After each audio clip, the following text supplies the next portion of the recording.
Rian, will you lead the prayer? Let us bow our head and let us pray. In the name of the Father, the Son, and the Holy Spirit. Amen. Dear God, help us in our school today and help us grow in love and kindness. Amen. In the name of the Father, the Son, and the Holy Spirit. Amen. Good morning, class. Good morning, teacher. Good morning, classmates. You may now take your seats. Thank you, teacher. Okay, class, are you familiar with the song Rain, Rain, Go Away? Yes, teacher. We Great. know the song. Great! I have prepared a video here. All you need to do is listen to the video and learn the basic steps. And after listening to the song and learning the basic steps, you need to form a circle. And when you hear the word go away in the song, you need to raise your two hands.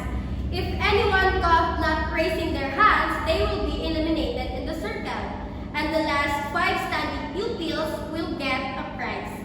And the eliminated students will only get 2 pieces of cases at the end of the lesson. Okay, class, are you ready? Yes, teacher. We are ready. Very good. Now, let us play the video.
Okay, class, very good. No one was eliminated in our activity. Have you enjoyed our game? Yes, teacher. We enjoyed the game. Very good. So before we conduct our attendance, class, please pick up the pieces of papers under your table and chairs. Is there anybody absent today? There is no absent today, teacher. Very good. As I call your names, you raise your hand and say present. Yes, teacher. Very good. Rian Alburo, Present, teacher. Princess Ambalgan, Present, teacher. Sheila Islamado, Present po, teacher. and Hazel de Guzman. Present, teacher.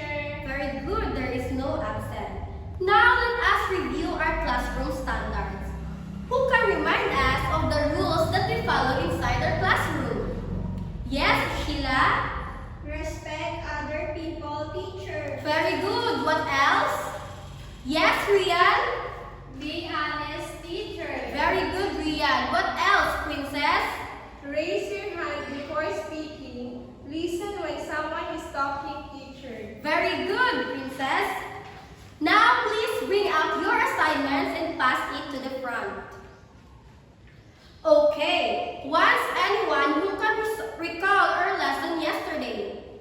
Yes, Sheila?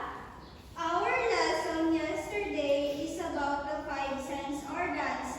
The five sense organs are eyes, ears, nose, tongue, and skin. Teacher. Very good, Sheila. So, before we start our discussion, let us first watch this short video and listen carefully because this video is related to our lesson.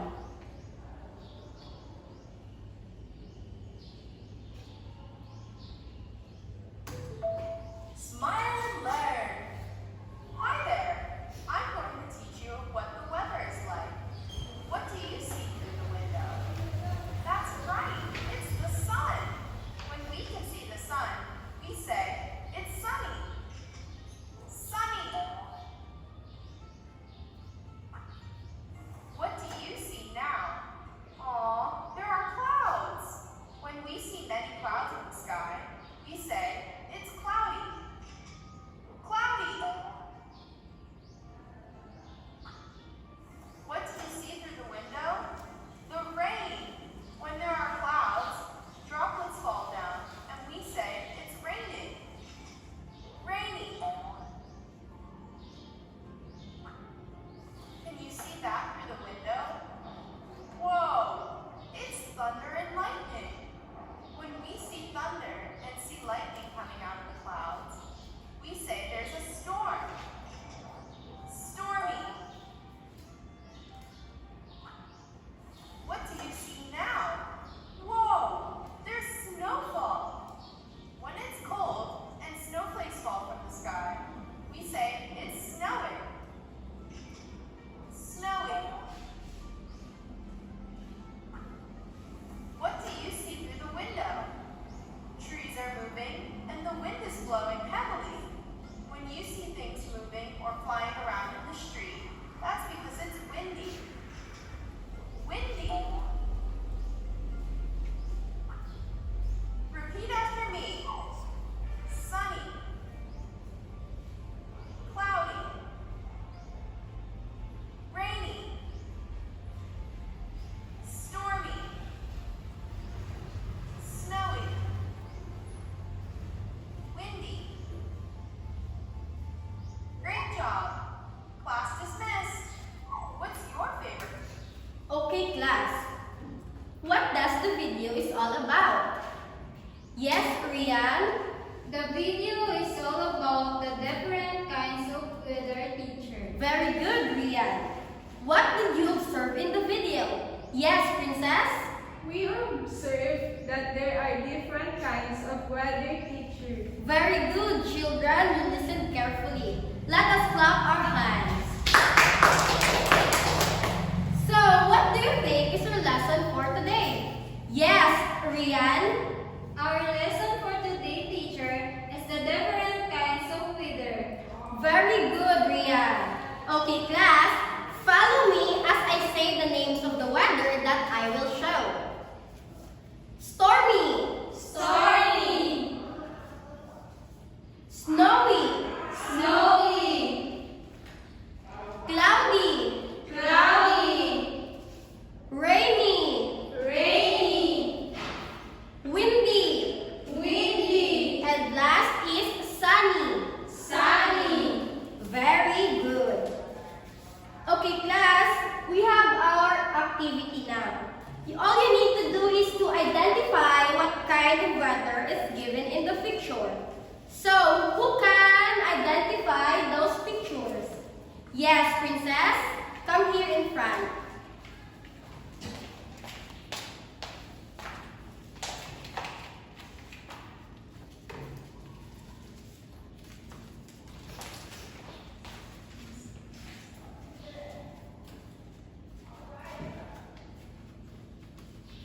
Very good, Princess. You may now take your seat. Class, please clap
So weather is what the sky and air outside are like, such as sunny, rainy, windy, snowy, and cloudy. So first, let us study the sunny weather.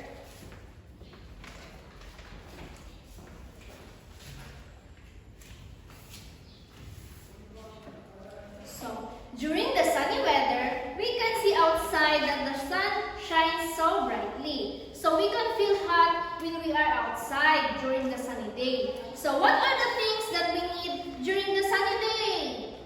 Yes, Sheila. Umbrella, teacher. Very good. Next, we have the rainy day.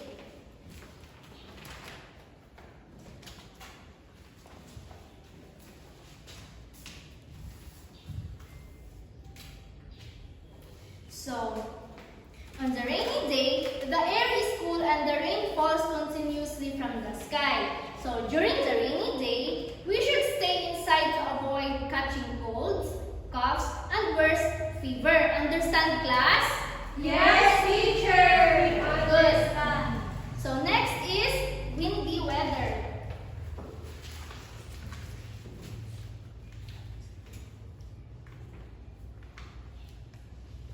So, during the windy weather, the wind blows strongly but there is no rain. So, when the windy weather is approaching, we can play kite and fly it up in the sky. So, next we have the stormy weather.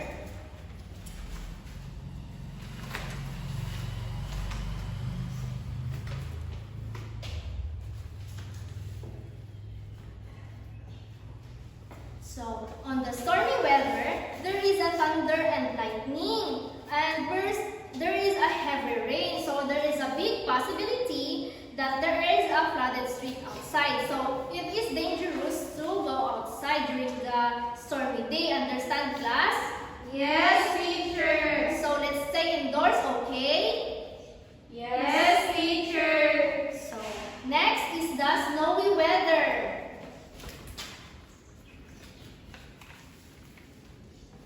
So, a snowy day is the day when lots of snows has fallen. So, during the snowy weather, we can do such activities like making a snowballs and a snowman. So, next is we have the cloudy weather. This is the last one, class. So, a snowy day is the day, the cloudy weather, So, the cloudy weather is we cannot see sun outside, only the clouds. So, during the cloudy weather, we can play outside like jogging and play house. So, do you understand, class? Yes, teacher. Do you understand our lesson for today? Yes, teacher. We understand. Very good. So, we discussed the different kinds of weather. So, can anyone name them? Yes, Rian. The different kinds of weather are sunny, stormy, windy, rainy, snowy, and cloudy, teacher. Very good. So, good job, everyone. All of you have listened to our discussion. Let's clap our hands. Good. So, class, what are the 5 different kinds of weather? Yes, Princess? The different kinds of weather are sunny, stormy, windy, rainy, snowy, and cloudy, teacher. Very good, Princess. Why do we need to know about the weather? Yes, Sheila. So that we can prepare for the upcoming weather, whether it is good or bad, teacher. Very good, Sheila. Class, always remember that weather is what the sky and the air outside are like. We have different kinds of weather, such as sunny, rainy, cloudy, windy, and stormy. So, for your application, for me to know that you understand our discussion, I will divide you into 3 groups. So, let's have our group activity, okay? So, group 1 this is the activity. So, group 1, write the different kinds of weather. Group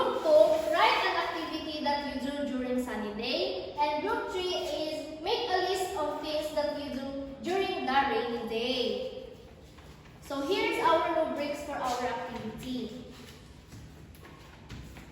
So 1 star is for good, 2 star is for very good, and 3 star is for excellent. Class, now do your activities. Very good. Now we will give your scores. We will give 2 green stars as very good for the group of Rian and Buro. Please come here in front. Very good. Thank you, teacher. And now we will give the same score for the group of Sheila and Princess. Good. The red stars. Thank you po, teacher. Very good, class. Teacher. Now, class, I will ask you, why is it important to know the different kinds of weather? Yes, Sheila. It is important to know the different kinds of weather so we can aware if the weather is good or bad, teacher. Very good, Sheila. Now, how do the different weather conditions affect our daily lives? Yes, Rian. Sunny and cloudy weather can help us to dry our washed clothes. Windy weather keep us cold on hot days. Stormy weather can cause floods, and rainy weather can help the plants grow, teacher. Very good, Rian. Now, we will have our evaluation. For our evaluation, you need to identify the following pictures and tell the experiences when you encounter it. And for your assignment in your big notebook, cut out some picture in your old and unused magazines of each kind of weather and paste it in your big notebook and present it to the front of the class next meeting. And this is the end of our discussion for today. Again, I am Teacher Cherry. And I